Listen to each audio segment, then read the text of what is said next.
ഫ്രെയിമൊക്കെ സെറ്റാണ്. അപ്പോൾ ഇനി ഫ്രെയിം ഉണ്ടാക്കുന്ന വീഡിയോ നിങ്ങൾക്ക് കാണണമെന്നുണ്ടെങ്കിൽ മുന്നത്തെ വീഡിയോ കണ്ടാൽ മതി.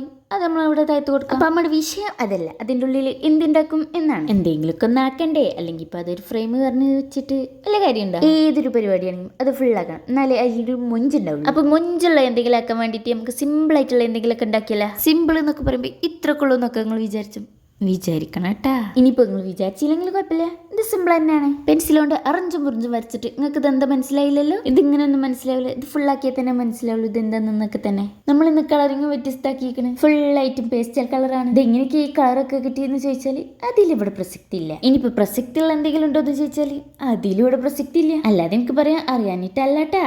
ആഹാ മുടുക്കനായി എന്ന് പറയാൻ വരട്ടെ. നമുക്ക് ഇനിയുണ്ട് കുറച്ച് ദിമ പണി. ചിലർക്കൊക്കെ ഇതെന്താന്ന് മനസ്സിലായില്ലേ. നമ്മൾ ഇതിന്റെ മുന്നേ ഇതുപോലെ പിക്ചർ വരച്ചിട്ടുണ്ട്. പിക്ചർ മാത്രമല്ല ഈ ആർട്ടിനെ പറ്റി വിവരിച്ചിട്ടുണ്ട്. അറിയാൻ നിങ്ങൾക്ക് ആഗ്രഹം ഉണ്ടെങ്കിൽ നിങ്ങൾ എന്തായാലും വീഡിയോ പോയി കാണണം. അപ്പൊ ഇത്ര ഉള്ളു നമ്മളെ പിക്ചർ. അത് ആ ഫ്രെയിമിലും കൂടി വെച്ച് സൺസെറ്റ്. അപ്പൊ എന്താണ് കണ്ടിട്ട് നിങ്ങളെ അഭിപ്രായം? എന്താണെങ്കിലും നിങ്ങൾ സപ്പോർട്ട് ആക്കാന്ന് ഞാൻ വിചാരിക്കണേ. അപ്പൊ ഓക്കെ.